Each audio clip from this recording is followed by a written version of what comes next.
special meeting of the Bruce Township Board of Trustees together for Wednesday, May 31st, 2023 at 6:02 p.m. Can we get a roll call, please? Crafty. Philbrook. Here. Giorgio. Here. Tremblay. Here. Kraft here. We do pledge allegiance. To the flag of the United States of America and to the republic for which it stands, one nation, under God, indivisible, with liberty and justice for all.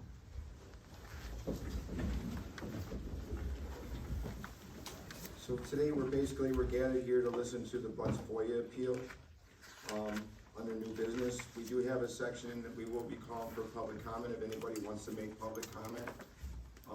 We wish that you would basically stand at the podium, state your name and your address, and we would prefer that you kept your comments. They're limited to 3 minutes.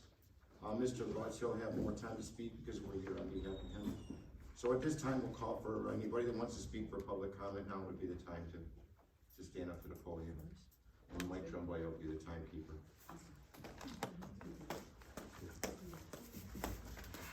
Hi, my name is Valerie Allen-Morania from Ray Township.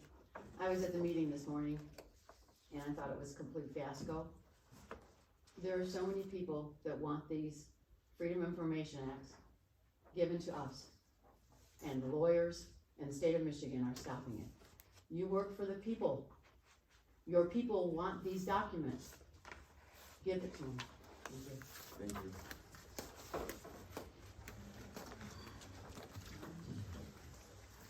Hi, I'm Mary Guerra from Ray Township, and I just wanted to say I was at Ray Township's meeting this morning, and I know she had the same lawyer.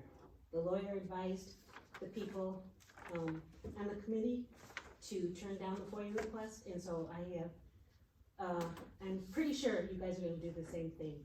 Please don't do that. Listen to Michael Butz, he's got really good points. Thank you.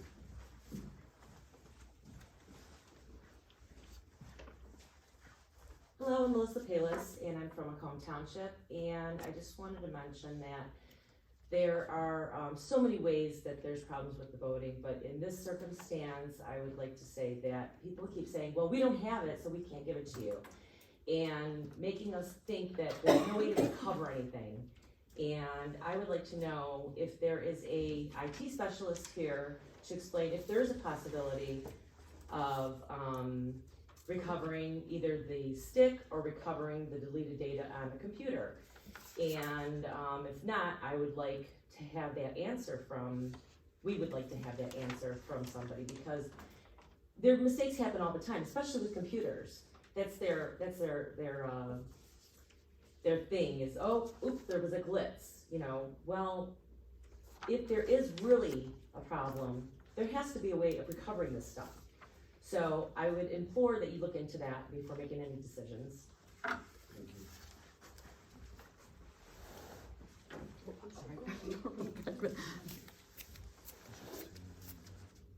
Hello, my name is Patty Camerata and I'm from Shelby Township. Now I'm going to go with the assumption, I was not at the meeting this morning, I was at Shelby Townships, that this board is going to be open-minded and will listen and is not going to be an automatic decline. I know that you are the holder of the records and we're asking for records that we are legally allowed to have. We're not asking for anything above and beyond. We're not changing the world. It's pretty vanilla, white pages information. It's nothing earth-shattering, but yet people are acting like it's some big deal, and it really shouldn't be. So I'm assuming and grateful that you all will listen with open mind and have questions and you can look into it, and I appreciate your attention. Thank you. Thank you. Can you guys turn up the mic? The mic's on. That was I'm not turning her off. Oh, that was I you? probably couldn't reach it. Okay. Hi, my name's Sue Vanderberg, I'm from Richmond Township. I was at the Ray meeting this morning also, and I just played an audio just to remind you guys that about the Constitution. It's not just getting into your positions, it's upholding the Constitution.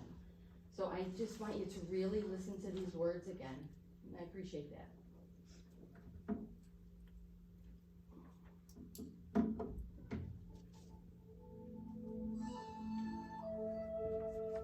When, in the course of human events, it becomes necessary for one people to dissolve the political bands which have connected them with one another, and to assume among the powers of the earth the separate and equal stations to which the laws of nature and of nature's God entitle them. A decent respect to the opinions of mankind requires that they should declare the causes which impel them to the separation. We hold these truths to be self-evident, that all men are created equal, and that they are endowed by their Creator with certain unalienable rights. And among these are life, liberty, and the pursuit of happiness. That to secure these rights, governments are instituted among men, deriving their just powers from the consent of the governed. That when any form of government becomes destructive of these ends, it is the right of the people to alter or abolish it, and to institute a new government, laying its foundation on such principles and organizing its powers in such form as to them shall seem most likely to affect their safety and happiness. Prudence, indeed, would dictate that governments long established should not be changed for light and transient causes. And accordingly, all experience has shown that mankind are more disposed to suffer while evils are sufferable than to right themselves by abolishing the forms to which they are accustomed. But when a long train of abuses and usurpations, pursuing invariable the same object, evinces a design to reduce them under absolute despotism, it is their right, it is their duty to throw off such government and provide new guards for their future security. Such has been the patient sufferance of these colonies, and such is now the necessity which constrains them to alter their former systems of government. The history of the present King of Great Britain is a history of repeated injuries and usurpations, all having a direct object: the establishment of an absolute tyranny over these states. And to prove this, let facts be submitted to a candid world. Thank you very much. Thank you.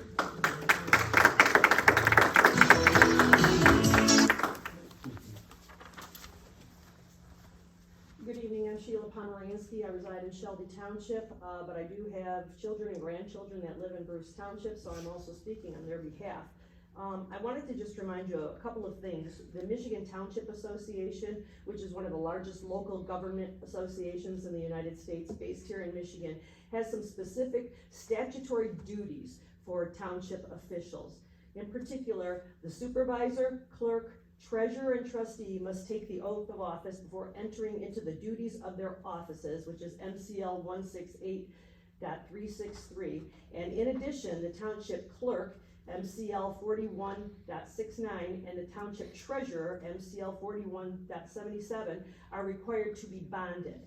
I wanted to just read to you 4169, MCL 4169, an excerpt from it, which talks about the township clerk, and it says, each township clerk, within the time limited for filing the oath of office and before entering upon the duties of office, shall give a bond to the township in the sum and with sureties that the township board requires and approves, conditioned for the faithful discharge of the duties of the office according to law, including the safekeeping of records, books, and papers of the township in a manner required by law.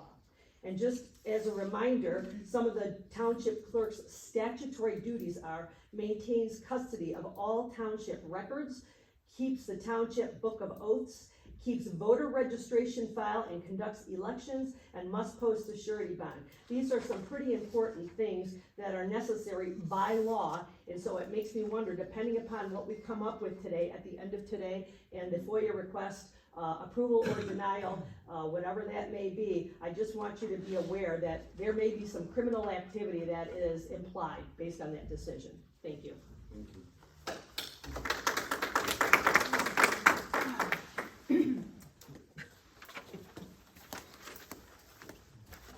Hi, everybody. You guys have always been really good working with everybody in Bruce Gary, you gotta Township. just mention your name and your. Oh, Carol Garcia, Bruce Township, Michigan. Like I said, you guys have always been really good working with us on a lot of issues, Mike, you know. And, so all the requests that were made here today, I'm hoping that we can come to a resolution and all these requests be granted. Because each one of us know in our hearts that there's been a lot of stuff going on with these elections. And I know some people were concerned about, well, the sheets, they got the, driver's license number and all that. Well, that can be marked off, so you have confidentiality. So I'm just hoping that, all the things that were asked of you guys today, that be granted or worked out somehow where we can come to a resolution where everybody wins and agrees, because like I said, I know I'm not happy with the election turnout, the things that went on. I mean, every state had issues. So we just wanna do what's right for Bruce Township and all townships and, come to some conclusion that this be all worked out. Thank you. Thanks, Carol.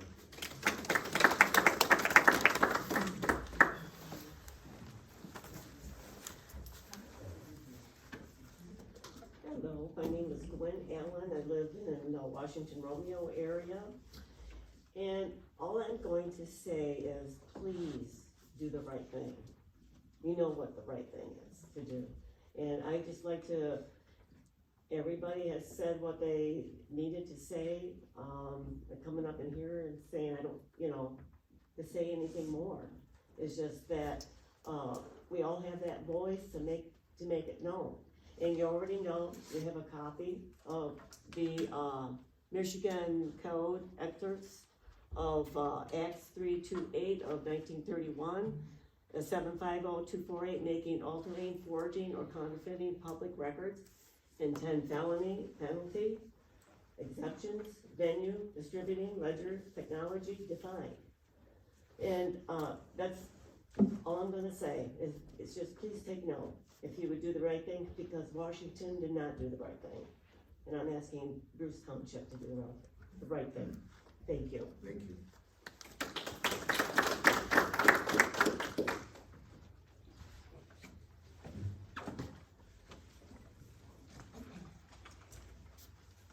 Good evening, ladies and gentlemen. My name is Sandy Orlando. Thank you for hearing us. We do have a room filled with concerned Macomb County citizens. I reside in Shelby Township, if I haven't said that already. One question I have before I begin, will I be allowed an opportunity to comment after Mike's presentation? If so, I'd like to hold my comment for that time. Sorry. Yeah. I mean, I don't have an objection to that at all. Does anybody else have an objection to have a comment session afterwards? Will it be, so, what's it, I'm sorry. There's a distinction between what his presentation and public comments. So typically, they present, and then we all get up and comment after. This is a little out of order for me. Well, it depends on the community. Some communities do it prior to when JARS does it prior. Some communities do it prior and then after, same time, or during sometimes. So if I'm not mistaken, each township might have a unique situation that would require the presentation being slightly different. Yeah. Our own agenda, our agenda that we have, how our layout and our format is not the same as every other community. Right, no, but I'm saying, like, the presentation, so I guess is, would you allow me to comment after? I mean, again, I don't have any objection.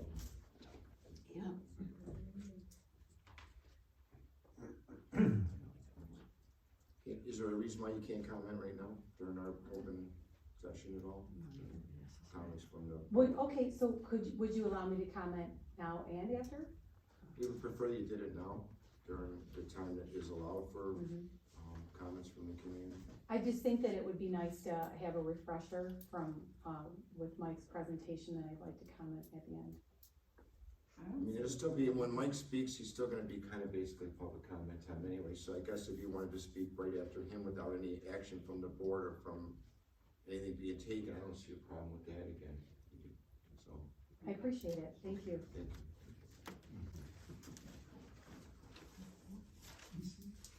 Is there anybody else that wanted to speak during public comment? Okay, Mike, looks like you're up.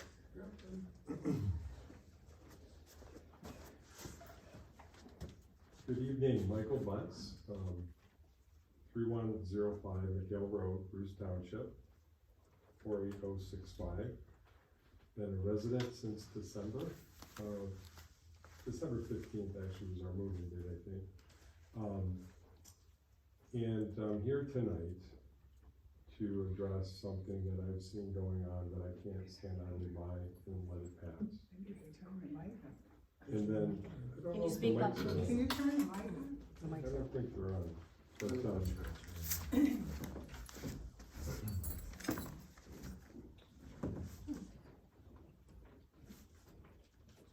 That happened last time, my brother had their mics weren't working, and we had to, we were doing that. because if I can speak What's the, louder. what's the but then- number on that mic there? My broken glasses. So what would the number be? I don't see a number. There's a V? You see a number? No, there's no label on it. Okay. Put the lights on. Yeah, the light is on. It's Yeah, just, they're on too. Yeah, yeah. Speak Put it louder. on, all right, Well, now the other guy's gone for the supervisor's gone. okay, we'll wait. I wanna make sure. And by the way, I do have, handouts of everything I've emailed you. I've already mentioned that prior to the meeting. And I really encourage you to take one last review of everything before you make your final decision. So, you've all of you have sworn an oath of office, as was mentioned, right? That's a very, serious thing. That's a commitment, to the people, that you will support the Constitution and uphold the law. So, government is the people. And we often forget that because they don't teach it in schools any longer. They don't have civics classes any longer, all right? That the United States of America is a republic with a republican form of government. We are not a democracy. And I could probably stand on a corner and offer $1 million to anyone that could describe what kind of government we are. And I'll bet you if 1,000 people answered it, they'd all say we're a democracy. And we're not a democracy. We're a republic. Two different things. Democracy is something that corporations have. You know, that's a democracy. And so what that means is that we are the government. All right? The American experiment was... We got something now, I think. The American experiment was the first time in human history, that a government was formed that is completely self-governing, meaning the people govern. Now, the people hire public servants, you being some of those public servants here. But that's what you are, you're a public servant. We make the decisions, we have all the authority. And you as well, as one of we the people, okay? But at the end of the day, I no longer consent to anyone serving in the government not knowing who their boss is. And the boss is the people, okay? Not the state of Michigan, not the US federal government, not the World Economic Forum, whatever you want to call them. It's the people, all right? And the way they designed this republic was that the power is closest to the people. So whether you know it or not, you folks have the most power in our government structure because you're closest to the people, right? You're local government. And we can have our own Declaration of Independence. We can declare ourselves independent of the state of Michigan, right? If the state of Michigan is violating our rights, our inalienable rights endowed by our Creator. You heard that excerpt from, the Declaration of Independence, and I take that to heart. Now, I have 4 grandchildren with a 5th on the way in September, and it horrifies me to the thought that on my watch, after I had a father that was in the Battle of the Bulge at 18 years old in World War II to fight for freedom, that his son could let our government completely overtake the people. So I will spend my last breath and my last dollar to defend our republic. And so what that calls for is that you have to remind people of what their obligations are.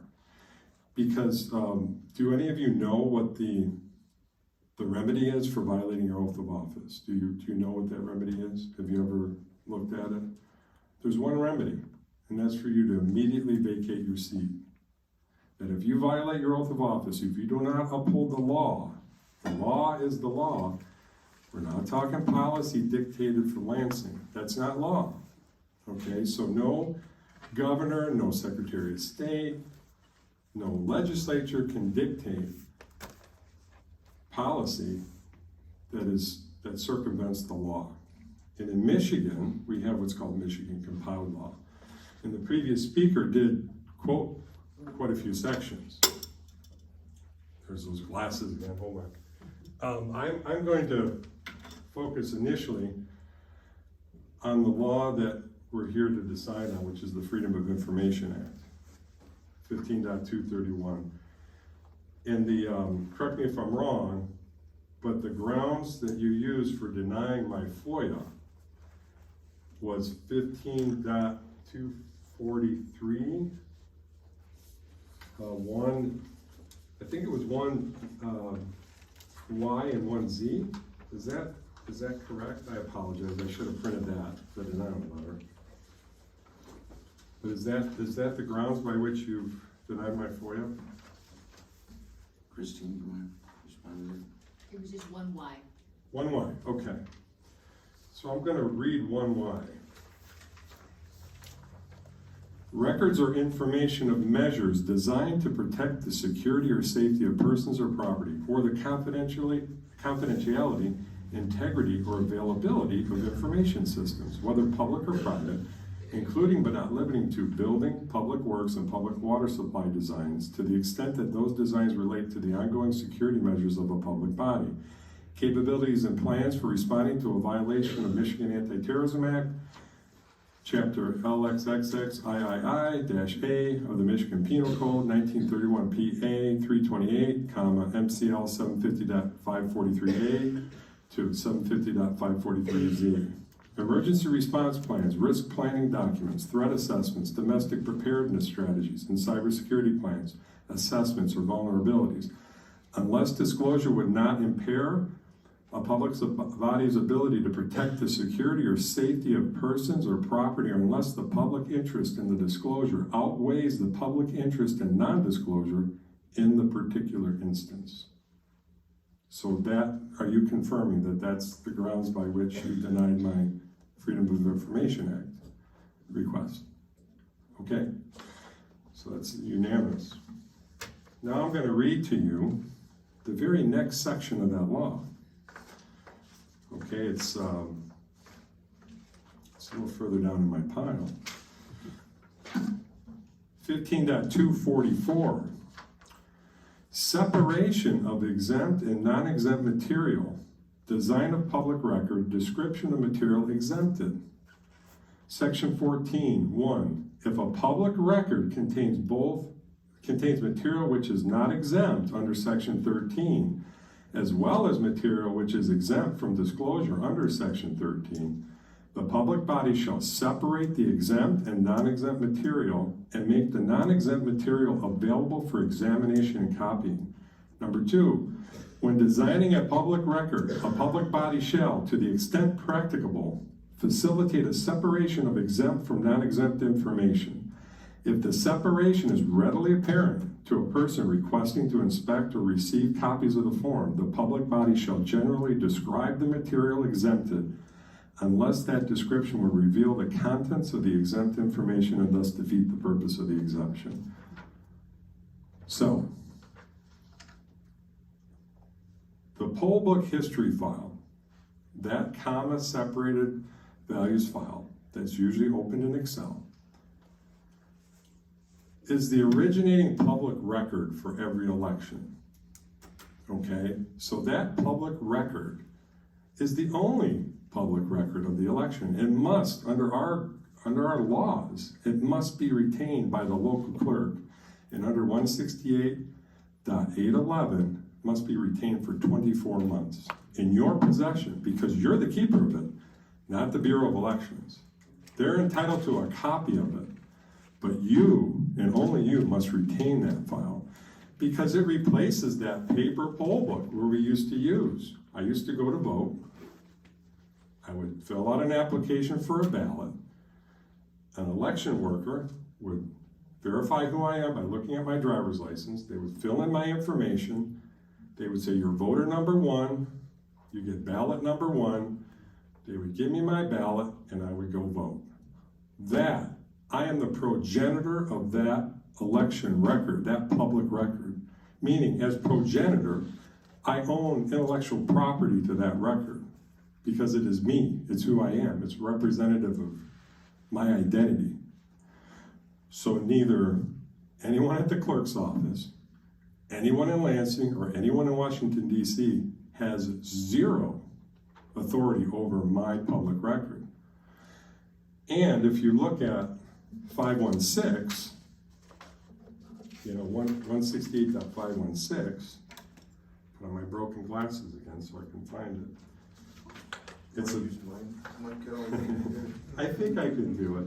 If it's not too, I appreciate you not bursting out laughing at me. That's okay. So let me, okay. Let me try this. Don't sit on. Oh, okay. I can see. I think I can see the molecular structure of the paper. Oh boy. Okay, this is a real short one.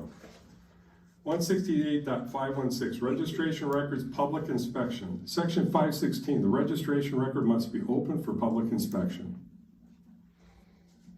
Can any of you define registration record for me? Is that the poll book? I guess I'm asking. I mean, you guys are denying my FOIA request. You're denying me access to that poll book. And I'm asking you, under law, registration record must be open for public inspection. That's one sentence. That has nothing to do with anything around FOIA. This is the law. The law that should be upheld by your constitutional oath. So, I ask again, do any of you, Susan, do you know the definition of the registration record? Mr. Supervisor, with all due respect, this is not a question and answer Right. interrogation. Yeah, This is your chance to make your presentation to that's the fine. board. I'm trying to give people the opportunity to challenge their intellect and determine whether they've gotten good guidance from you and from the Secretary of State. Because I have empathy for these poor people. They're being led down the burly path of destruction, and I'm trying to give them an opportunity to redeem themselves. So I'm going to continue to ask questions, and they can choose to not respond, that's fine, but I'm doing it for their benefit. Because I will tell you, at the end of this process, if I'm unlawfully denied the information I've requested, I will be demanding you all vacate your seat, and I will be filing criminal charges against everyone that votes in favor of denying. I'm just letting you know. So I don't want to do that. It was never my intention. The first day I met you, Susan, I said, listen, you guys got to understand you're being misled by the state to participate in their crimes. Okay, now, did any of you look at the evidence that I provided of my voting record? So I mailed this to all of you, and it's sitting back there on the table. If you want to take a quick recess and grab it, you're welcome to. But according to the Bureau of Elections data, I have voted in Bruce Township ever since 2010. That's the data that was FOIA'd from the Bureau of Elections. Now, I look at the record that Susan gave me, and it rightfully shows that in 2010 I voted in St. Clair Shores. In 2012 I voted in Clinton Township all the way through 2022. But yet the Bureau of Elections report from January 1st, the data that was FOIA'd from the state, shows I voted in Bruce Township every year. That's what you call altering a public record. That is a felony under MCL 750.248. Okay? So the other thing, and Susan can respond or she doesn't have to, I said, whatever you do, Susan, even if you don't feel comfortable granting my FOIA request, do not destroy those files. Those are the original election records. So do not take the instruction from the state to destroy those files. And I pray that she hasn't destroyed them so that she's not as much on the hook as they are for destroying or altering public records, okay? So, you know, there's a few other things we found, because guess what? One clerk so far has disclosed this file. And as I stated in my appeal, I'm a 30-year IT professional. I founded a company called CloudSafe that was in the business of providing cybersecurity and secure cloud services to healthcare and banks. Now, I would argue those are even more regulated than the government. So I have some knowledge about what cybersecurity is. And I have some knowledge about what should and shouldn't be considered a cybersecurity risk. I need to ask all of you, have you consulted with a person of credentials to evaluate that Excel file and give you their professional opinion as to whether or not it truly is a cybersecurity risk to divulge that file? Have you done that? I'll take your silence as no, you haven't, that you've only relied on the instruction from the state, okay? Like I said, I have evidence that they perpetrated a crime, and they continue to perpetrate crimes. And they think that that's okay because they're the state and they can do whatever they want. That's not gonna fly in the United States of America anymore. People are done. The silent majority the giant is awakened. We're not gonna settle for this. And so, again, I implore you, and I wanna extend you grace. If you wanna postpone your decision, your final decision, I don't care what the 10-day FOIA appeal window, I will grant you any request you want to extend so that you can properly analyze this, because I did analyze that poll book. City of Memphis gave me the Excel file, and you know what they did? They did it within 15 minutes because the clerk and deputy clerk reviewed all the law and said, you're entitled to this, but we have to redact the birth month, the birth year, and the driver's license number of the voter. She said, can we delete those columns? I said, you absolutely can, because I wouldn't want you to break the law. They did that according to 168.509GG, and they gave me the file on a USB thumb drive. And you know what we found? What we found with that?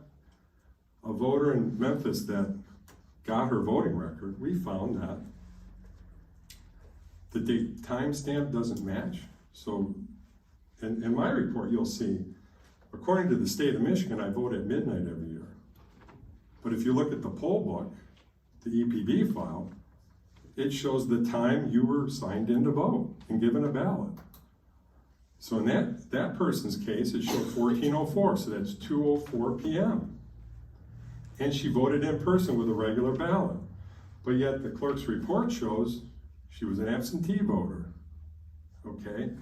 So, you know, I would argue this is life or death stuff. Our elections, I don't care if another candidate I support ever wins another election, as long as it's a real election. And you have to understand, I'm not here accusing anyone of election fraud.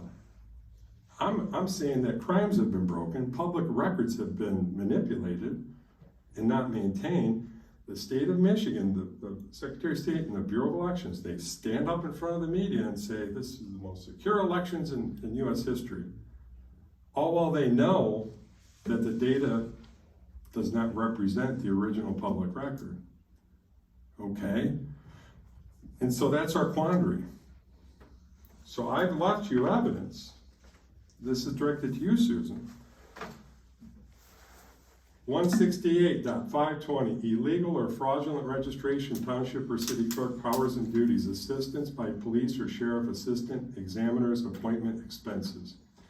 Section 520, if a township or city clerk has knowledge that there is a probable illegal or fraudulent registration in the township or city, or in any ward or precinct of the township or city, the clerk has the power and duty to make a full investigation of the facts concerning the registration and to ascertain whether any name has been illegally or fraudulently registered. The township or city clerk is authorized and empowered to call upon the police department of the city or the sheriff of the county in which the city is located, or both, to assist in making the investigation. And the police department and the sheriff are required to render assistance if the clerk makes a request for assistance, and to furnish the clerk at his or her request with all available assistance in making the investigation. A township or city clerk is further authorized and empowered, if he or she considers it necessary or advisable, to appoint assistant examiners for the purpose of the investigation. Bills for the services of the examiner must be approved by the clerk and must be audited and paid by the township board or legislative body of the city in the same manner as the expenses of conducting elections are paid. So the problem I see is they came up with these computer voting systems, and they've thrust it on a whole lot of rural communities, just overwhelming people with the complexity of it all. And what we've done is we've lost track of, we did this for a few hundred years, well, just under 300 years. We conducted elections, we did registrations, we did it all with paper. Okay, we didn't need computers and tabulators and the internet to do an election. Okay, so, but that's another point altogether. My main point right now, I'm telling you, is that I filed a criminal complaint against the Secretary of State and BOE. You know, I have a detective assigned. He's struggling with the whole concept. He wants to give it to the Secretary of State. I said, and the Attorney General. I said, the perpetrator of the crime is the Secretary of State, and the Attorney General is their counsel. So my constitutional protection is the sheriff and the prosecutor for this crime. So I did meet with Peter Lucido yesterday morning. Matt Tromper and I actually met with him. And Peter Lucido did tell me, he said, if you bring forth evidence, if law enforcement brings forth evidence that a crime has been committed, I don't care who it was, the governor or whoever, I'll prosecute. Okay? So, please, I implore you, I don't want you to get caught up in these criminal proceedings, right? I don't want that to happen to you. Just whatever you do, don't listen to attorneys, don't listen to the state. Use your own mind and discernment, pray on it, and really take a look at the law and say, it seems like we're not on the right side of the law, or you are. We could all be wrong. And the attorneys could be right. I put my money on the people being right on this one. Me personally. And again, I don't want to see any harm come to any of you. I don't want to see any of you drug through criminal proceedings. And I guess if you want to, you can say, I've had enough of this. It's not worth the money I get paid. I'm going to resign, which would be acceptable too. That's a righteous thing to do. If you want to step down, step down. But no, it won't just go away. You need to understand that. Because we will be coming after surety bonds. We will be demanding people step down from office. We will be going for more criminal prosecution for these public record violations. And, you know, some people just don't relate to the fact that the clerk keeps deeds, mortgages, right? You record all kinds of public records. Those are kept at the clerk or no? Okay, you don't have to answer, that's fine. Local clerks and county clerks do keep public records. And those what would happen if somebody just altered my deed and said they own the house? Right? I'm gonna be damaged. That's personal injury. That's why it's so important that the clerks maintain the public record, not the state, not the US government. Well, guess what? Our voting history and our voter registrations and knowing who's a qualified voter is the most precious public record that we have in this country. Because for every fraudulent registration and vote, it nullifies a valid vote. So it violates our constitutional rights. It violates our inalienable rights. And that's why I take this so seriously. And that's why I keep insisting with the sheriff and the prosecutor, and I'm a stubborn bullock. I'm not letting this go. And if I have to go to the marshal's office and go to the feds, you know, I definitely wouldn't go to the FBI or the DOJ, but I will go to the marshal's office. Because aside from the sheriff, the marshal's office is a legitimate law enforcement organization under our Republican government, unlike the DOJ and the FBI and the CIA and all the other three-letter agencies. So I don't know what more I can tell you. I'm not even going to worry about quoting federal law because we don't need that here, because Michigan actually has 24-month retention and the federal government only demands 22 months. So, and you're all supposed to uphold the law. So maybe it would behoove you to call Donna over at Memphis and ask her why she felt it was the lawful thing to do to approve my FOIA request. That might be a really prudent thing for you to do, and I will give you an extension, whatever you need, because I don't want to drag any more casualties into this. I hope you understand, especially since I just moved here. I'm going to be coming for variances, build a shed. So anyway, I got to lighten it up a little bit because this is pretty heavy stuff. Thank you very much for convening this special meeting to address this very urgent issue. There's a current crime in progress, and you may be unwittingly, and now I don't think you can argue that you're ignorant any longer, but if files are getting deleted at the instruction of the Bureau of Elections, you're a part of the crime. Just keep that in mind. And I gave you the procedure to recover the files. Has anyone attempted that? Or do you currently possess the files that need to be retained for 20, those Excel files? Do you possess them today for November 8th and for May 2nd?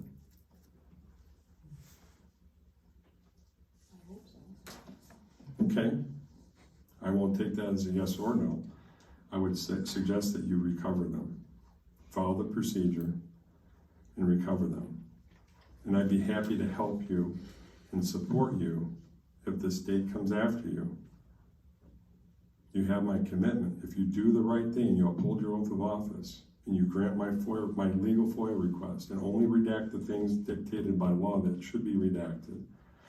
And think about this. As an IT professional, you would never intermingle code, intellectual property from software into a log file that's supposed to produce an export. So anyone that would try to commingle cybersecurity plans and source code into a log file that's supposed to capture the history of the data, that's just a guise. Or complete and utter incompetence, and they should all resign. Because this is programming 101. They have no leg to stand on this statute. And I'd be happy to consult with any of the attorneys representing the municipalities. I'd be happy to have a meeting. I'll host a meeting with all of you.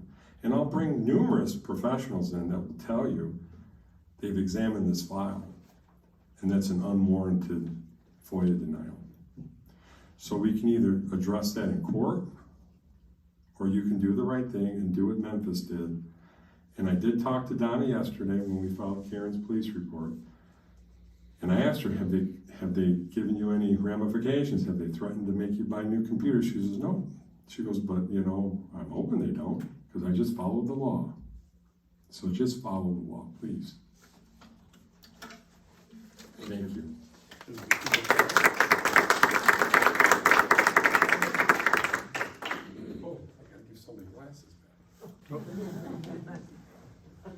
Thank you. So thank you for giving me the time to comment after. So, you have a tax-paying, law-abiding citizen in your township that presented to you, inconsistencies in his voting record. Not inconsistencies, it's flat out incorrect. It should, Susan, as clerk, I know that should concern you, I'm sure it does. And the only way to get to the bottom of it would be to grant the FOIA request. And I think that you should work with Mike to go through it. You should all wanna know, wait a second, is this the only one or do we have several? We just wanna make sure going forward that we know that our vote counts. What we want, whatever we put down should count. So I don't really know how you can deny a tax-paying citizen in Bruce Township that is presented to you information, evidence that is incorrect. How you can deny a FOIA request at this point. To me, that's complicit. You should also ask yourself why the state of Michigan granted the FOIA request, but the township clerks and the county clerk is not. Or I should retract that. The county clerk hasn't made the decision yet. This is Macomb County. I believe in the people of Macomb County. They deserve better. We want answers. We're not trying to drum up some ideas here. We presented you information. We've also presented you, Mike put together a packet. I don't know if any of you have it in front of you, but the last two township meetings I've been to, Shelby and Washington, members of the board came to me after and said, I never knew, I didn't see this, I just got it today. That's unacceptable. This was presented, this has gone around the county, I know it has. You've had time to look this over, primarily the Michigan election law. And the only thing that should be removed or destroyed after 30 days is all ballots used in a primary or election may be destroyed after 30 days following the final determination of the Board of Canvassers. So if you read this Michigan law, it says all elections, returns, including poll lists, statements, tally sheets, absent voters, return envelopes, bearing all statements required by section 761, should be retained for 2 years. So what are they retained for? Who's supposed to, why would you keep them? It's for situations like this should arise. So I'm not gonna stand here and beg you. I'm imploring you to vote yes on this FOIA and grant this man the right to find out what exactly happened with his ballot. Thank you for your time.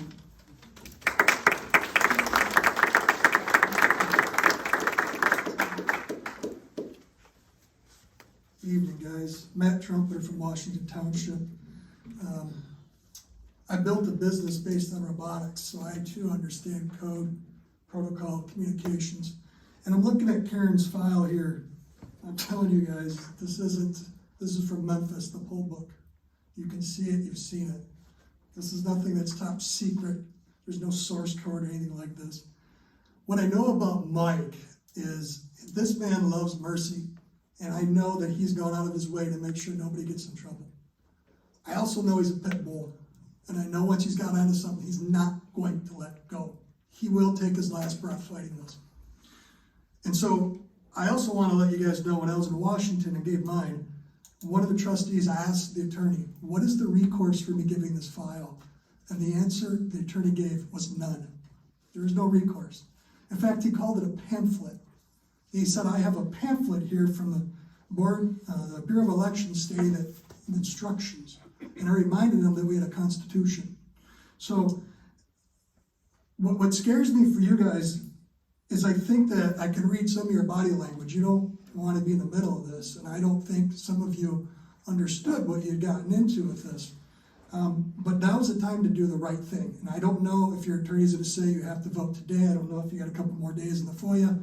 But I would definitely look hard at this, because this man's not gonna let it go, and neither am I.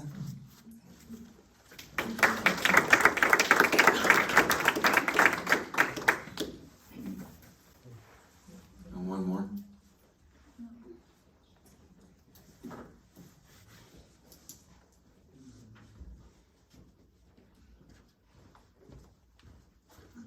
My name is Scott Aughneys, spelling is A-U-G-H, N as in Nancy, E-Y.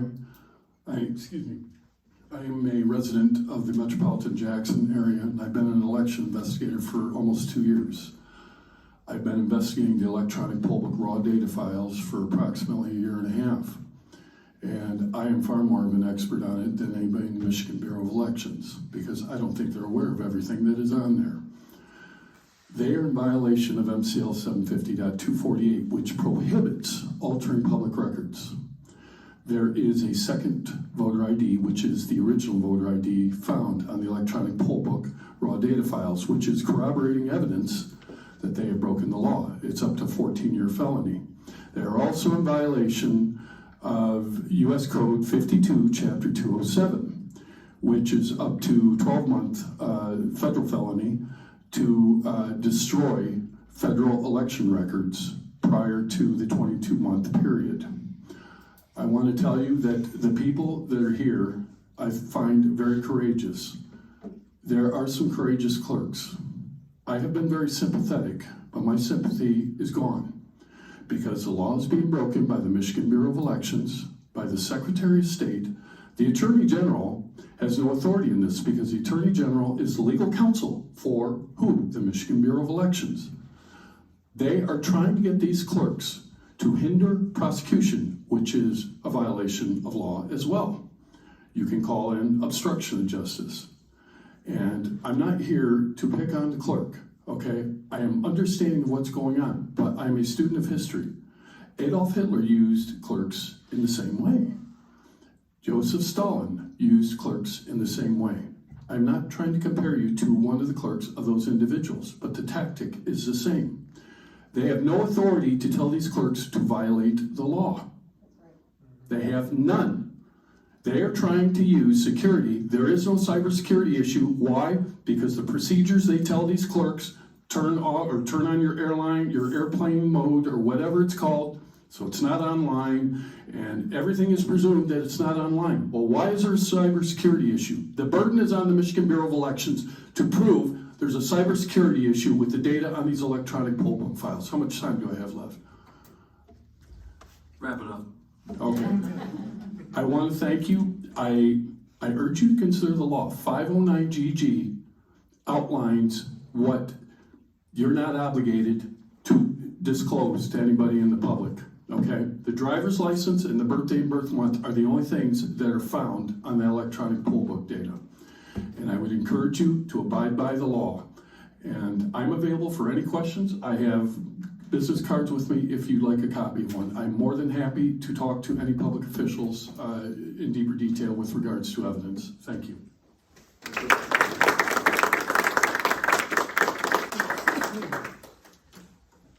I'd like, first of all, to say thank you for everybody coming out. Elections are important to us, and I like to see the enthusiasm. If anybody wants to be an election inspector, come to our window. We'd love to have you. And I don't think anybody here questions the validity of your concerns, but we don't own the system, and that's what worries us. We take direction from the state. So that's where we are. Take direction from us? We the people? Well, the system belongs to the state. We're working with the state. It belongs to us. We pay for it.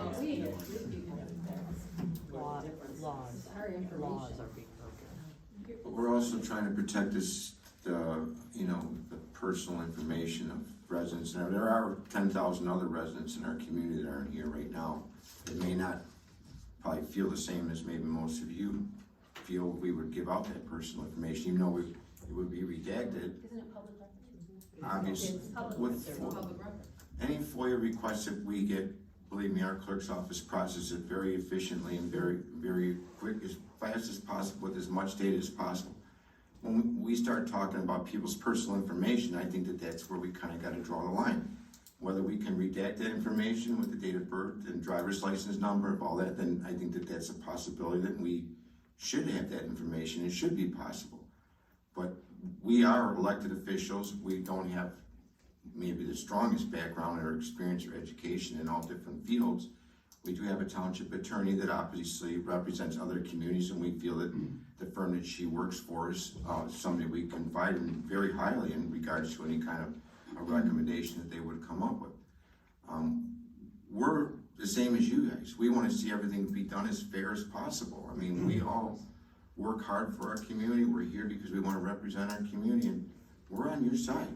You know, it's simple, so. That's the change. Our clerk's office has gone through extensive training, Susan, as well as her deputy and a couple other people that work in the clerk's office. They've gone through extensive training regarding elections. I know they are people of integrity and will do the right thing when it's asked of them and what they can do. I'm gonna refrain from even talking about any elections because I have not gone through the training, okay? I'm not even allowed to go in a certain room because there's election material in there, nor is Mike and nor is Mike. The only people that can go in there is the clerk and the deputy clerk. So I refrain from answering any questions or commenting on anything. I just know that our clerk's department has the utmost integrity and would not do anything wrong to compromise any election.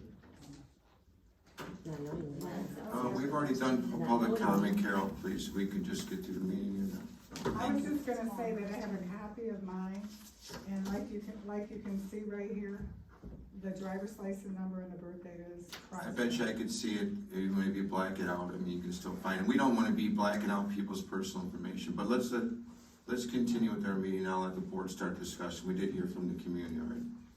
Christina, did you wanna go ahead and, speak up? I'll give you a detailed legal opinion on behalf, I'll give you a detailed legal opinion. I'm happy to answer any questions. At this time, at the time when the township responded to Mr. Butz's FOIA request, Susan thought she could get the information back. That's why it was responded to in the way it was, with the exemption the way it was written. Unfortunately, at this time, she has confirmed that she cannot get that information back, that the information has been deleted. So there is no electronic poll book information that the township can grant, give out. May I ask how that was deleted? Uploading and an No, but I automated. need to know the answer. She did it, she did it at the direction of the state. She did it in accordance with the direction she was given. But the November 8th election and the May 2nd election, that hasn't been 2 years. No, it doesn't. No, where's May? Like, Yeah, it is how. we have no experience in this, but I suggest you, all due respect, I suggest you stay away from He's a it. citizen too. But we are gonna have to make a ruling, whether we're gonna be You're right. approved or You can't against it. debate it. Actually, I'm gonna make a motion to deny the Butz appeal based on the fact that the township does not have records requested. Christine, do you You put a just said finger you with couldn't that? comment. You have, how can you vote, but you don't have any information, you know? Yeah. Let's keep it under control. Listen, we've already, it's time for the board to discuss it. Sorry. Frank's made a This is motion. what a public meeting is about. where we Yes, can ma'am, this is learn. how public meetings are, so I basically, don't know it's, where we came to where nobody. did you have your opportunity to speak? You know what? I Did you have your opportunity to speak? I'm asking you a I question. did. So do you think you can give us the opportunity to conduct a meeting now? We gave you your opportunity, we gave you 3 minutes, seemed like you got through your speech. We're not gonna be the bad people because we might not make the decision that you want us to make, and that's what we're gonna, Comment, sir. what's that? It wasn't a speech, it was a comment. Well, your comments then. Excuse me, I apologize for that. You have evidence from a resident in Bruce Township, Ma'am, and you don't have answers. if you wanna keep on going, we're just gonna recess the meeting until you're done. We have a board meeting that we're trying to get through right now. And I'm not trying to be rude, but we gave you the opportunity to speak, you got to speak, and you can call us all the names you want after the meeting's over, it doesn't matter, or even right now, but we need to get through the meeting. The law is the law. We understand that part of it. I don't think you do. This is our attorney, man. I just, did she talk to an IT person and try to get it through an IT person, or did she try to get it by herself? I'm just curious. We've talked to IT people again. We're not, again, this is Okay, not a just- question I'm and just answer asking, kind of, we appreciate it, you guys all did a great job explaining I mean, I feel pressured and I feel up against the wall. I don't really, have the answers to this. I mean, I don't know which way to really go. I wanna do the right thing, that's the main thing. But it's, As again, I said, gotta follow what you our, have an extension, I will waive my 10 days for freedom, if take the time, Mike. but we don't have the information to give you. From what I understand it, the information sounds like it's been deleted, Mike. And Mr. Supervisor, if I may, he doesn't have the right to waive the 10 days. The statute requires you to make a decision within 10 days of your last board meeting. Now, you can do an extension on that, only extenuating circumstances. I say they can extend it, ma'am. I'm the With all due requester. respect, there are no extenuating circumstances that I can see here. Your township clerk has indicated that the information is not in possession of the township. You can approve and wait a separate part and have you deliver it. You can approve it and then worry about the delivery second. We don't have any information. Mr. Supervisor, so- Mr. Supervisor, if I may. Go ahead, Mike. We live in a democratic republic. In a democratic republic, you vote for elected officials to represent you, to represent your community. When we have a meeting, there's a time for public comment and there's a time for the board to deliberate. Right now, you guys are violating our meeting protocols. I respect all of your opinions. We heard your opinions. Now it's our turn to deliberate with our attorney. So if you could please be respectful of the meeting and how it works. Because this is a township business meeting that's open to the public. It's not a public meeting. So please be respectful. Thank you. Thank you, Mr. Supervisor. Thank you. Can I ask you a question, Christine? Absolutely. Do you represent Memphis? No, I do not. Okay. Do you know the firm that does? I do not. Do you know anything about what they did? I do not. I did speak to them.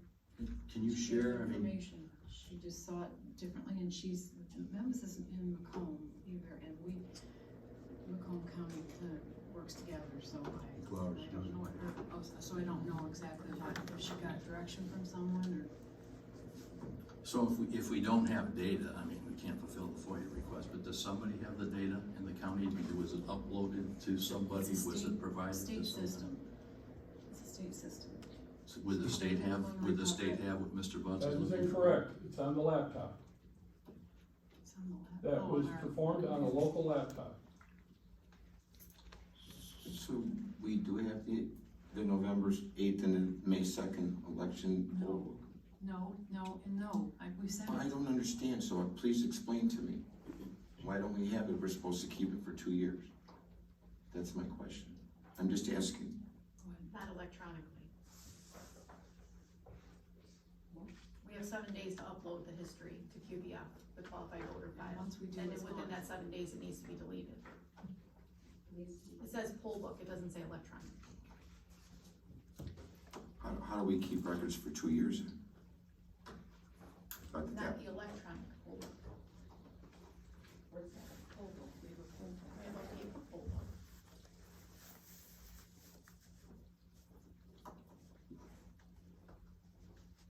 So is the registration of records the same as the poll book? No. I've been examining these for a year and a half. There's Again- data on these that is not being uploaded to the Bureau of Elections. Thank you. Okay, please, everybody. And we're asking questions right now. Thank you. Do you have the registration record and poll book are the same or no? No. So is there registration of records that we have? That's not what they're asking for. I thought he's asking for the, He's asking for No, the he's electronic. specifically asking for the copy. electronic copy of the poll book. And it's very specific. And that is the only thing he's asking for. so electronic copy, but not. So if we don't have the data, we just respond, we don't have the data. You don't possess the records that he's looking for. Does the record exist somewhere? In electronic version, that I don't know. The state. I think it is with the state. I think that's what your argument is with the state. I don't know why you aren't going directly to the state. No, I take that back.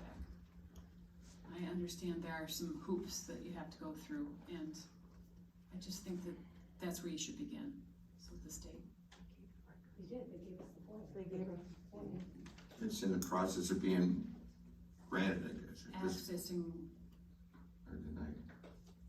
They gave us that, and that's what we found. this discussion session without a second. You can have Procedures any on type of board, discussion. absolutely.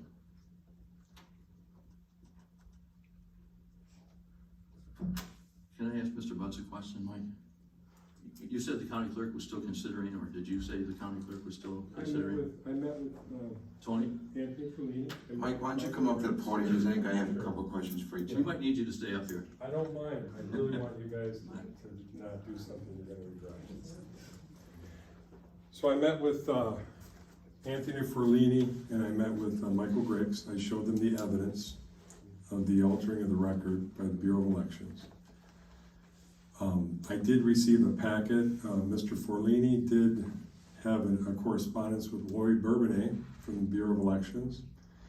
He wanted me to review her response, and quite frankly, it was laughable, what she claimed, as to why you guys can't do your duty under the law and give that poll book. Because what we're trying to do, folks, is we're trying to assemble, me personally, in Macomb County, I'm gonna assemble a voting record using the original records, which is in the poll book. And I'm gonna then compare it to what the state claims the voting records are, and they're not gonna match. Okay? So the reality of it is, there's a procedure in the poll book software for you to go ahead and recover those files and put them back. As long as you don't let the Bureau of Elections do an update on those poll books, because then they'll destroy it, and all the evidence will be gone of their crime. And so if you give them access to those poll books, I would highly recommend that, if nothing else, you lock down those poll books in a safe, even if it means you buy new computers, until you can get proper legal advice. Because I would feel that any attorney that advises their client to break the law should be disbarred. That's my opinion. I don't know if it's fact, if it should be, but that's my opinion, right? And maybe I will file a grievance against all these municipal lawyers that are leading you people down this path, because the reality of it is, I read you the laws. The laws are what you swear an oath to uphold, not to do what the state says. And those laws say, 168.810, the local clerk will retain a copy of the election records. It says it right there. And then on 811 it says how long? 24 months. And that's all records. That's electronic paper. That's any artifact from the election. So by you deleting those after I pleaded with Susan not to delete them, I said, put them away. Even Lori Lasko told me today after they denied my appeal, well, I still have the files. I said, you're a smart lady, because somebody's going to be coming for those files, and it's not going to be a concerned citizen. Okay? So I would like you to ask your lawyer, if you would amuse me, will she go to prison with you for violating the law if she recommends that you violate the law, which is what she's recommending that you do. She's saying follow the state edict and ignore the law. So that's something you might want to ask her. Mike, did you have any more questions for? Yeah, I had some Yes, sir. questions. So I have 4 questions I wrote down. What do we have? And what I'm hearing is we do not have what Mr. Butz is looking for. Did we check with our IT department to see if those files are recoverable? No, it's not our system, like, so, it's the state system. So. The instructions are there. Hang on. This is our meeting, please. We don't vote at the state. This is our meeting, please. We can give you due Please, respect. this is a lot of stress for them guys. Thank Let's you. just answer their questions. So when you're saying it's not our system, but They're not gonna allow our IT people to access their system. And that's part of the problem, accessing their system. That we pay for. accessing the state system. But is it a data file that was deleted? If it's a data file, you don't need to necessarily go into the system.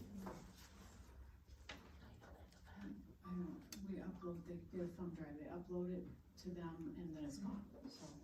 It's uploaded to the county? I believe it can be accessed through the state. But Mr. Butz, if you tried to go to the state for this. Or would you go to a criminal who robbed the bank I mean, and ask? I would say if we had the robbery? data, that we'd look at some kind of way to get you. Yeah, so here's the redacted thing. data, but if we don't have the data. That file, you had the data, Susan told me she had the data, especially for the May 2nd election. I told you, whatever you do, don't destroy this, keep this thumb drive. All right, so that's on you, Susan, I'm sorry, but I'm so disappointed that that's the tack that you've taken.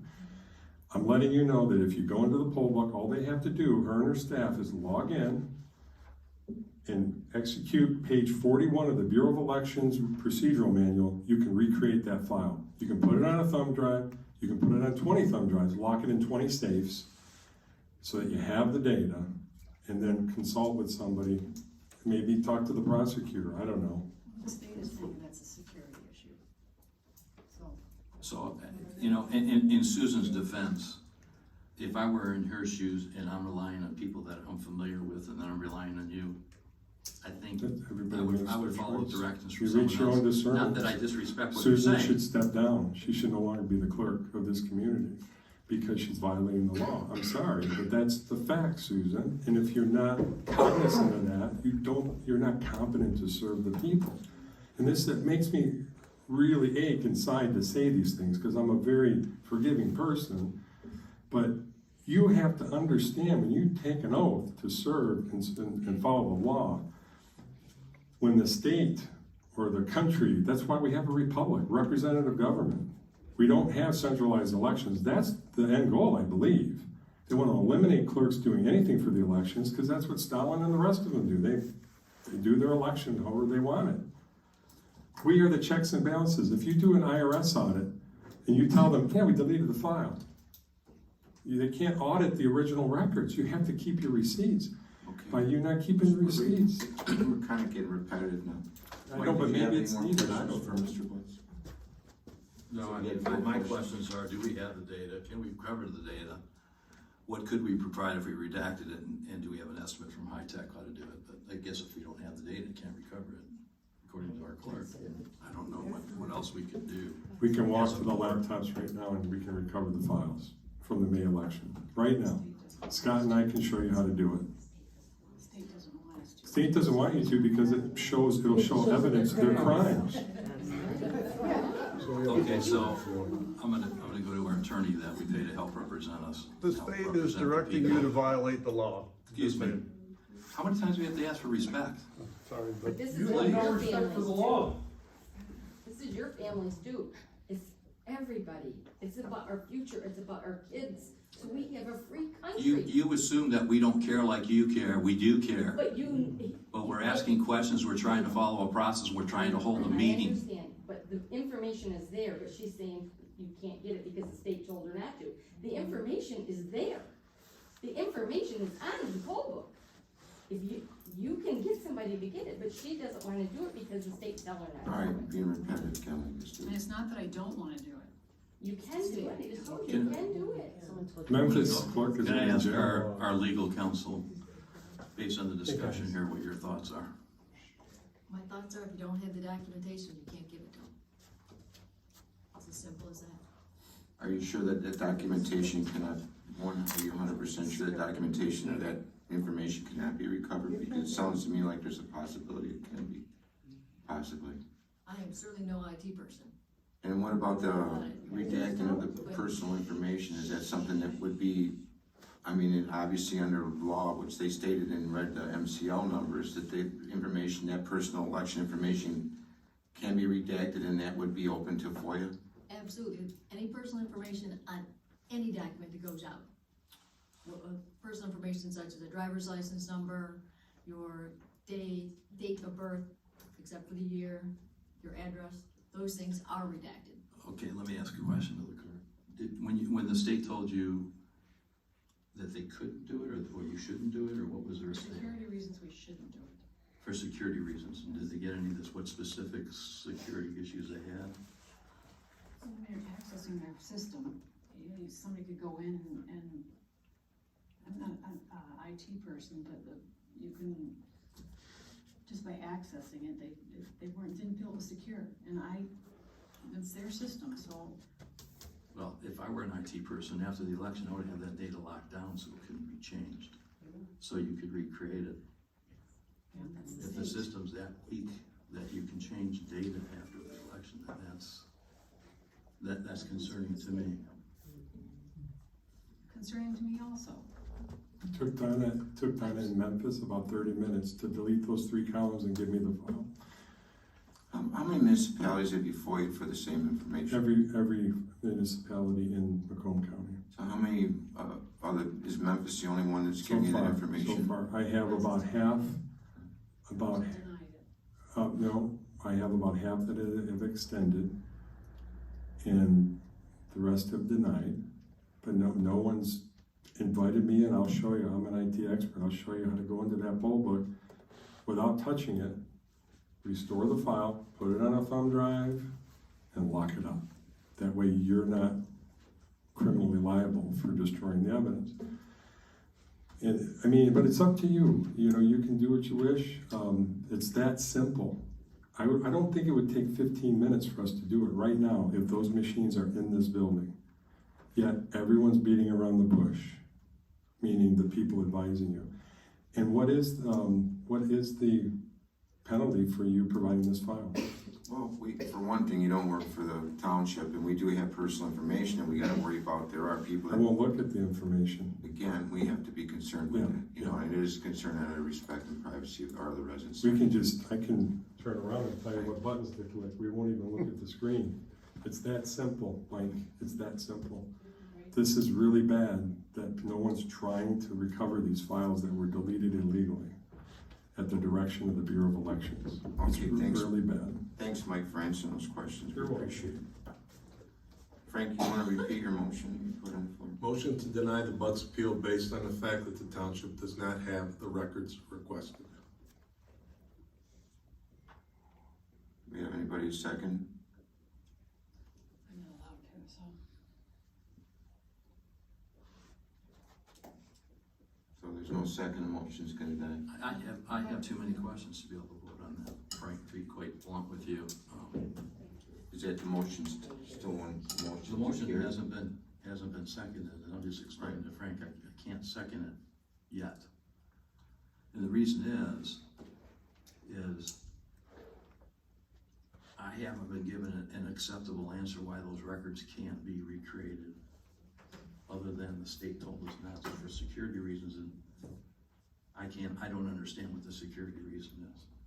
I'm with you on that. Would you let an IT guy that you didn't know come in and give you No, direction? I wouldn't say I would let Mr. Butz come in and do that, and that even though he's probably a very good citizen, trustworthy, I just don't know. The record doesn't exist.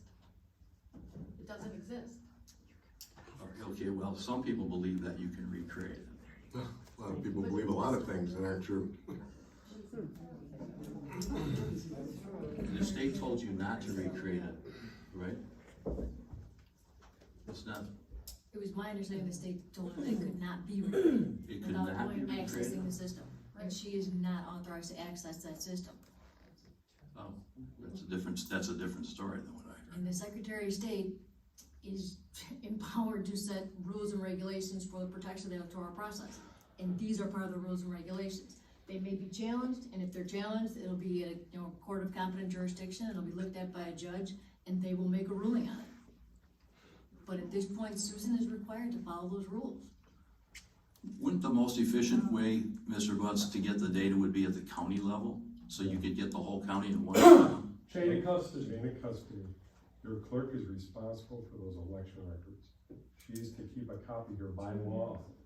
So by her following the state's mandate, she's breaking the law. She's a criminal. I'm sorry to put it that way, but I feel like I'm on another planet right now, where elected officials put their brain in the closet. It's like, you guys are breaking the law. All right. I think you're challenging the intelligence of this board, and I have great confidence in the people of this board. I'm under a lot of stress. They may not know as much as you do on this particular topic, I'm just but saying these I read- people all have brains, and I respect their What I'm opinions, saying is, it's like. as I the state- respect yours also. I respect all of you, believe me, that's why I'm just trying, I feel like it's my failure, like I can't communicate the facts. I read the laws, I did the research, I read all of Michigan compiled law, I was so concerned with this. You're very educated on the subject, Mike, and we're not denying that at all. Yeah, We that's really all. I appreciate just it. don't want But you can we to- just continue now? Yeah, I'm sorry. I mean, I feel somewhat similar to what Mike does. I just feel that I don't have all the answers, and I can't make a. So from a legal perspective, the Secretary of State can tell Susan to destroy records. Well, they can't tell her to destroy a record, but they can tell her what the process is on keeping it and how to maintain it and where it's gonna go and who can access it. But right now, we don't have those records. We don't have the records from the November election. We don't have it from the May You election. don't have the electronic poll book. You have a lot of other records. You have voter history, you got the information in the QVF file, you've got their cards, you've got a lot of other information, but you don't have the electronic poll book. Which is what the FOIA request is on.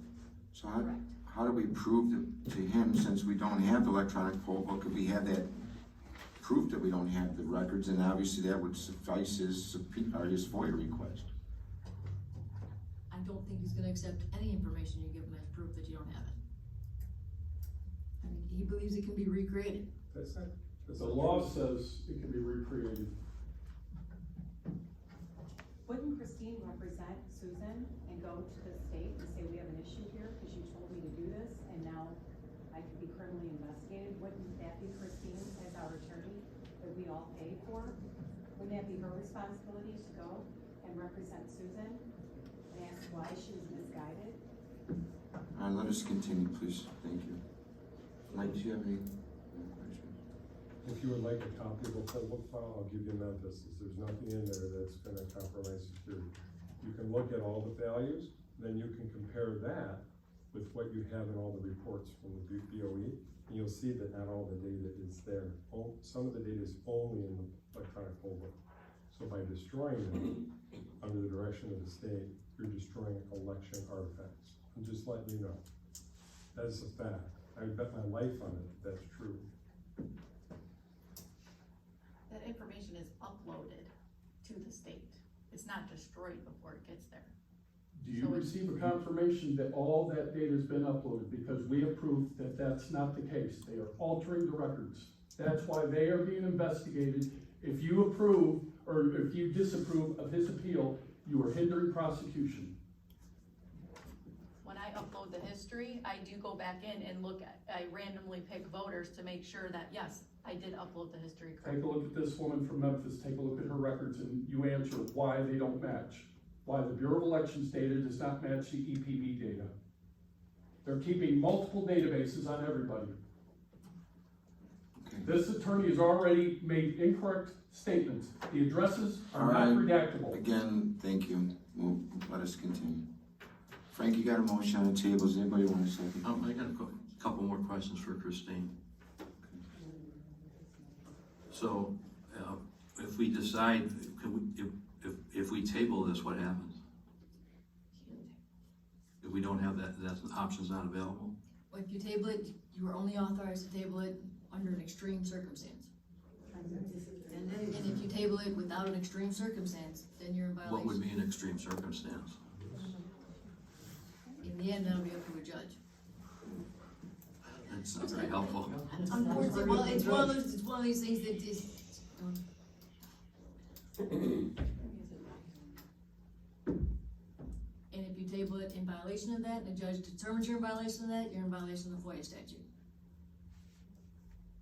So what options do we have here? Yes or no?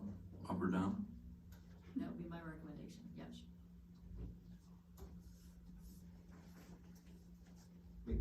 We don't have any additional time. We do table it on the FOIA. Don't we have a certain amount of time for that FOIA request? It's gotta be.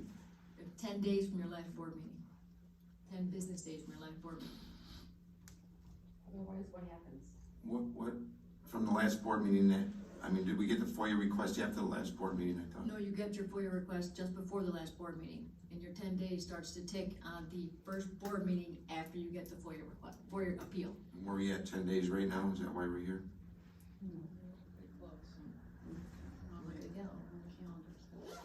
We're close enough. And there's no extension on a FOIA request? You can only extend it for an extreme circumstance. Well, I mean, I think that if we're possibly breaking the law, I mean, it does sound to me like that there's a possibility that that personal information, if we did have it and it could be obtained, that the driver's license and date of birth can be redacted and that information can be given out. I mean, no different than any other FOIA request. there was never any question that if you had the information that the driver's licenses and the dates of birth would be redacted. That is standard procedure with FOIA. And the issue here is that he's looking for an electronic copy. Which I understand, but it sounds to me like there's a possibility that that may be able to be retrieved, obviously. I mean, we don't know for sure without maybe talking to our own, I mean, I don't know if it's our own IT people or it's somebody from the state or something, but I don't know the computers that well enough to know to say that it could or could not be. I mean, I'm kind of in a corner here, you know, against the wall. I wanna make the right decision, that's what I wanna do. That's why we hired an attorney too to advise us. Well, I understand, I think that there's some doubt, I think there's doubt here. Because she even mentioned herself, she's not an IT person, doesn't even know for sure, right, if it could be retrieved. Even if you retrieve the data, the state is indicating that to provide that in electronic format would jeopardize the security of the system. So even if you retrieve the data, it would be our recommendation that you do provide it, but in a PDF format, not in electronic format. Because providing the electronic format, according to the Bureau of Elections and to the state, would jeopardize the security of the system. And if PDF format isn't sufficient, it would work, it's just, it doesn't matter to you how you get the information. Electronic. I mean, We only have It's just a file format. Yeah. It's all electronic. Right, it's all electronic. I have a suggestion. Thank you so much for giving so much thought to this. My suggestion is, you approve the FOIA request pending recovery of the files and consulting with what is and what is not a lawful exemption. I will accept that. I'm on record here, I accept that. Because you're the first board meeting I've been to willing to do the right thing. My heart is very warm right now because you're willing to do the right thing. Approve it, don't deny it, because if you deny it, then I have to go a whole different path that I don't wanna go down. Approve it pending access to the files. What's the MCL number that he quoted for retention of files to 24 months? MCL 810 is the clerk must keep a copy of their election records.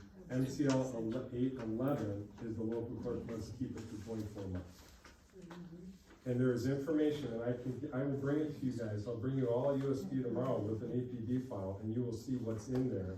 And you will see that not all of that information that is in the public voting record makes it to the state system.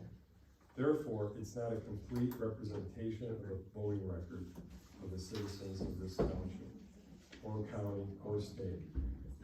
You have the support of a lot of people if you just take your time on this, grant the FOIA request conditional upon being able to recover the data. You can have a third party, hire someone, because really it's not an IT person. You know what you need is a good trained person in software, because they give you the whole instructions. Go to this screen, click this button, you know, and recover the file. Right. Today's day 9, tomorrow's 10. Yeah, tomorrow's 10, you don't have to decide. Well, tomorrow isn't much help either. Well, Things but- don't go work that fast in the government level, obviously. Mike, do you wanna read the law? No, I'm familiar with it, thank you. I'm becoming familiar with it, I just read it. Why you can't? What do you think about the proposal that Mr. Butz presented? Legal staff, Motion. the motion that he suggested. I think there's a problem with it because he's asking you to approve to overturn Susan's denial.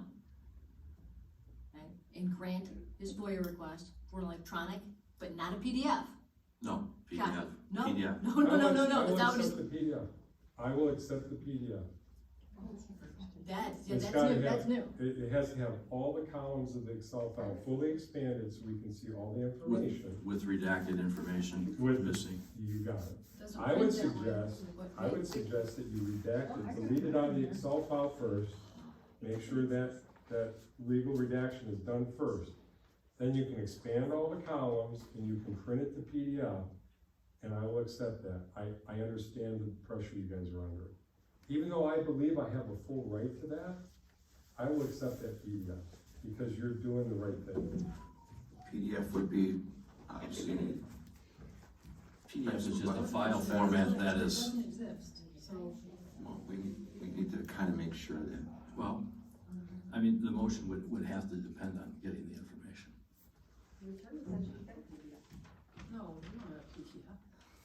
Do you have no record? And just so you know, he's just, Your record? We don't if have you it. just maintain the state, do not let the state update those laptops between now and when we try to recover. We'll give you the instructions, Susan, any of you ladies in the clerk's office. Well, you just follow the steps, and you recover the files, and you put them on a stick, or you put them on your computer, put them on everybody's computer, and then you take the columns that should be redacted, the birth date, day, the birth month, and the driver's license, you delete those in Excel. That's what the clerk in Memphis did. It took her 30 minutes to give you that file. She gave me the Excel because she says, there's no reason I can't give you the Excel. Are we sure that's the only stuff that should be redacted?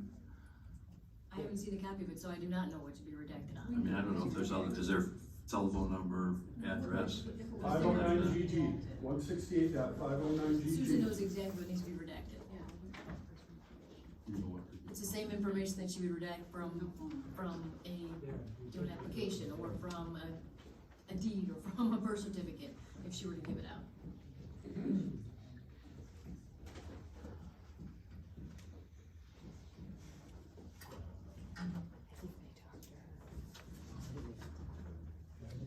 Yeah, it's got it in here, 509GG, I just gotta get I it. look to you because you could, to me, you're the expert. Not knowing And this will help the court in the original denial. It was a denial in part and only in part. And the only part that was denied was the electronic copy. Which can be legally redacted. When Susan thought she could get it back, she offered the PDF version. She offered that. She did. If you look at the response, she offered that. It's not the information that she has any problem giving out. It's just in that format. I misunderstood. I thought you were giving me the reports from the BOE that don't have all the data. You never articulated it, or I didn't understand it, Susan, that you were offering the full poll book record PDF format. I will accept that. That'll help you with the state. You know, that's fine. I'll accept that. But these are the things that can be redacted legally from a FOIA request. In her response, she specifically stated, however, a list of registered voters from the qualified voter file and the paper printout of the electronic poll book generated on election night will be provided.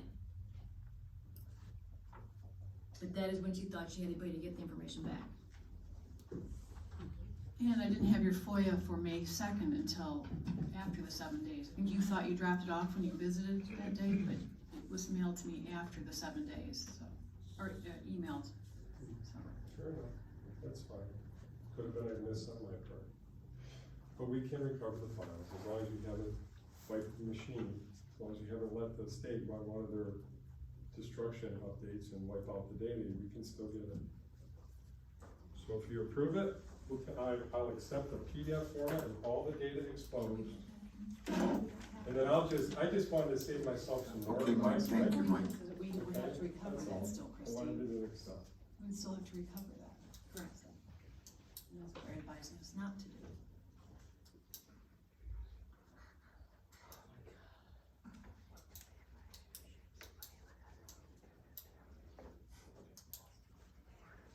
The only reason the state's advising us not to do it is because of security reasons. That's a pretty good reason.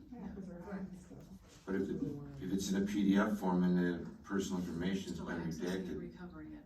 it's what? You're still accessing and recovering it.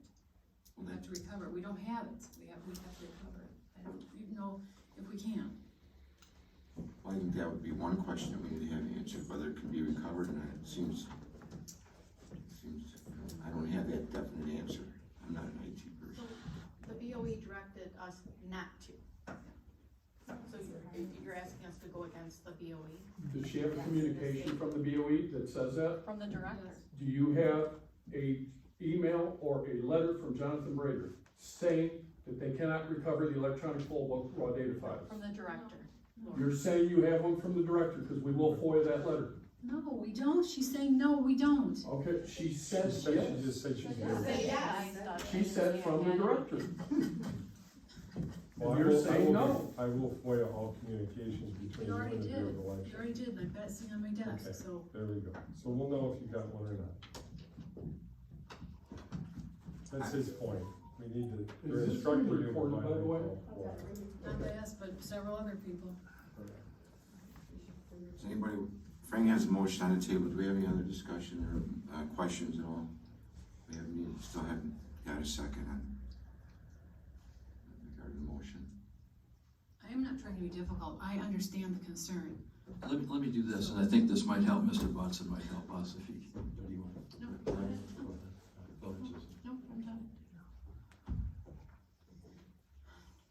I think if we made a motion to provide pending approval from the Bureau of Elections or a written denial from the Bureau of Education, so Mr. Butz could get that we've been instructed not to provide the data, that if we ask them, if we can recreate the data, create a PDF file with all the correct fields redacted, and provide a PDF file to Mr. Butz.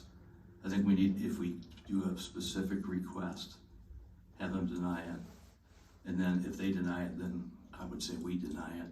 But at least Mr. Butz gets something in writing that says we were instructed from the Bureau of Elections not to do it. Well, we're instructed by them to upload the history and delete it within 7 days, and that's what we did. But when we asked them if we could recreate it, correct? Well, everybody's asking them because everybody's gotten the And they same have order. said no. But can we get a written document from them stating no? Do we have a written Yeah, document? I've got it. They email. We have several APBs from other parts of the state that we have gotten Do licked you have off. an email that they told us? Not to do this, yes. Where's your? And from our attorney, not to do this.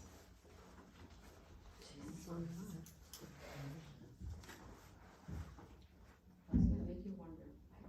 Alright, Mike, anybody want to support Frank's motion?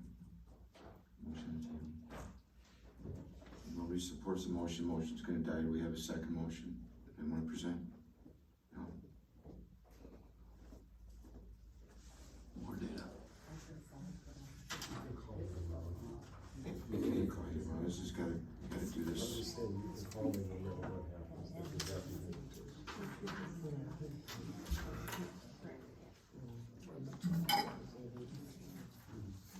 This is I'm sharing with you the evidence as part of my criminal complaint against the state. And I share with you the complaint number and the actual criminal complaint background, so.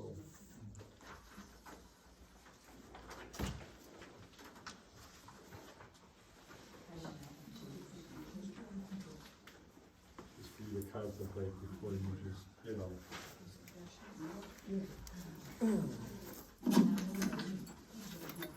Do we have a letter from the Bureau of Elections instructing us not to do this? You-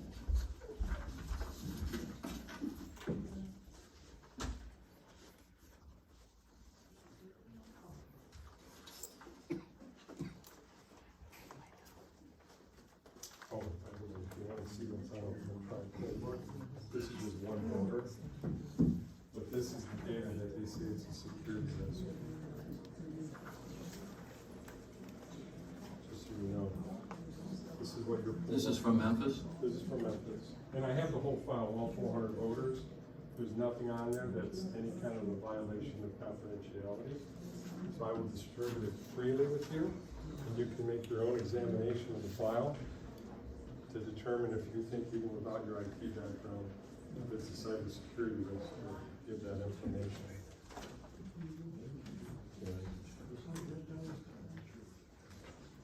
It's not the information that was a cybersecurity risk, it was the manner in which it was given.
you about, this is the actual criminal complaint against the Bureau of Elections and Secretary of State for felonious activity and modifying public records.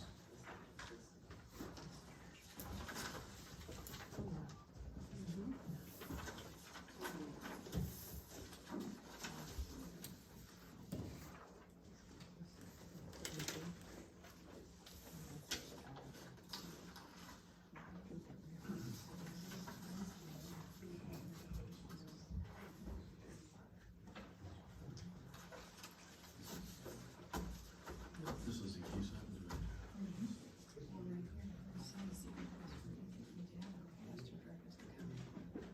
And just to reiterate what you said earlier, there's no recourse if you get it a file. The state can't do anything against you for doing that. Because other jurisdictions have asked, that's why they've given it.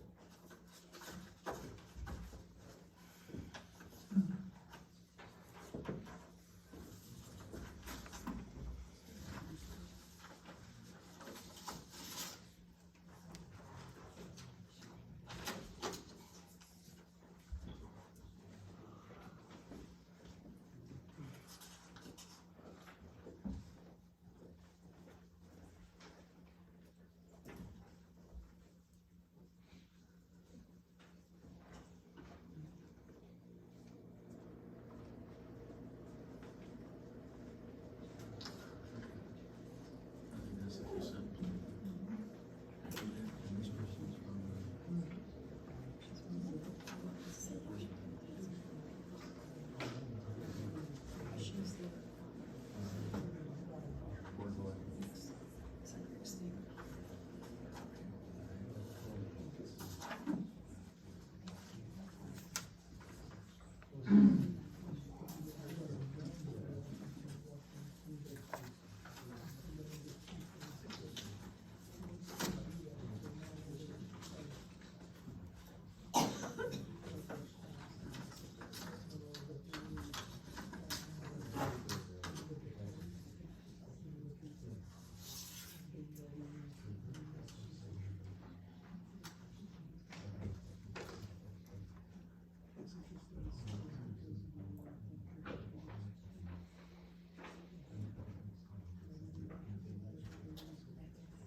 And for your edification, here are the two laws.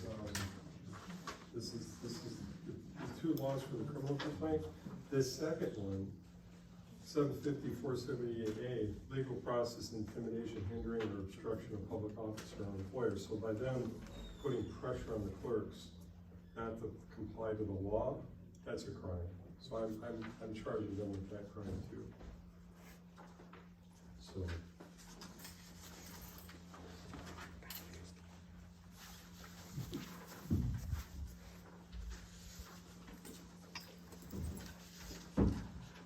DVD, that's electronic, WTV, there's electronic. Electronic full books, that's what I'm asking for.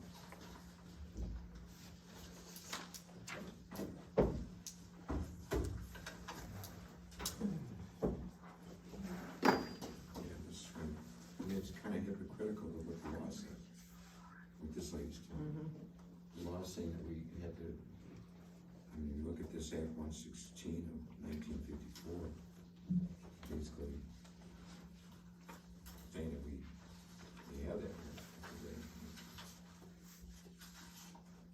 Stating that they should have been charged with some kind of a crime here. Please don't feel confident in these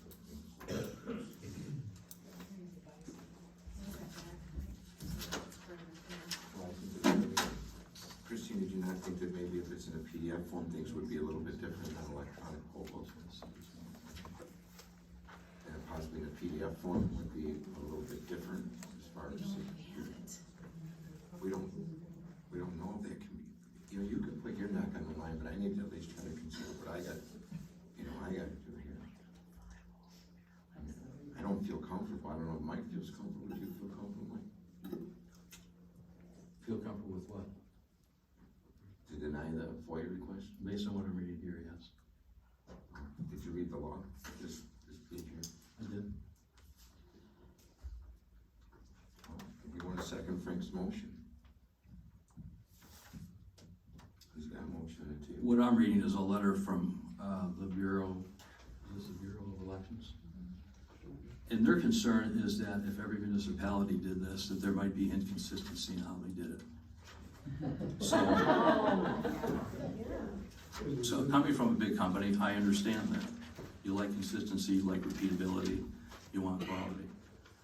So what they're suggesting is that the request go to the Bureau, directed to the county clerk for paper poll book copies, or the BOE for a log file or voter history. So, given the differences of skill set amongst all of the municipalities involved, I would kind of side with the Bureau on that. And I would think that probably gives Mr. Butz a different course of action if they're instructing us to do something. But I would support the clerk in getting this communications and the rationale provided. The chain of custody is with the clerks, not with the Bureau of Elections. She already talked about them uploading data. Guess what? They're not maintaining all the data. You are supporting obstruction of justice, sir, and racketeering. Thank you, appreciate it. Well, it says the clerk. And thank you for respecting our request for us to You have conduct no our respect meeting. for the law.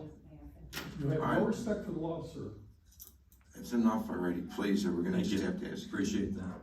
Mike, do you wanna make a second No, motion? I would ask Frank if you would be willing to amend the motion to include the letter from the Bureau of Elections on the rationale and the instructions on what we should provide to our FOIA applicants. Motion to deny Butz appeal based on the fact that the township doesn't have the records requested as well as the email from the Bureau of Elections that was supplied to the clerk's office. On the rationale on why not to. On the rationale and why not to. I'll second that motion.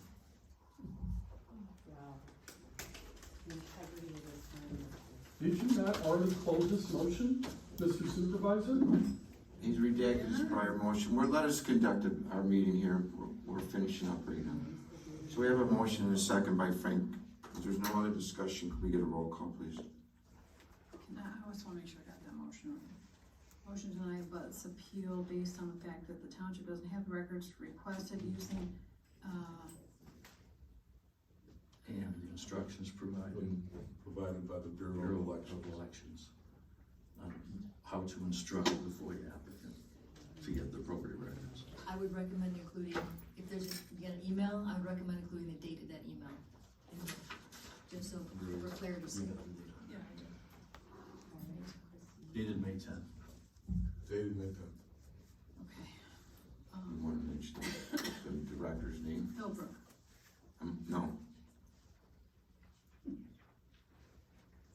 Tremblay. Yes. DeGiorgio. Yes. Kraft, yes. Motion carries. Denial of the FOIA request. Want to appreciate everybody taking the time out, concerned. Sorry it wasn't maybe the most friendly meeting. Mr. Butz, do you have a copy of that letter? Thank you all for coming out This tonight. FOIA pack is FOIA and I'm sending it to him tomorrow. Does that Yes, include he will. that letter? Yeah. Okay, very good. I'll make a motion to adjourn the meeting at 7:51 p.m. Support. Support by Frank, all in favor? Aye. Aye.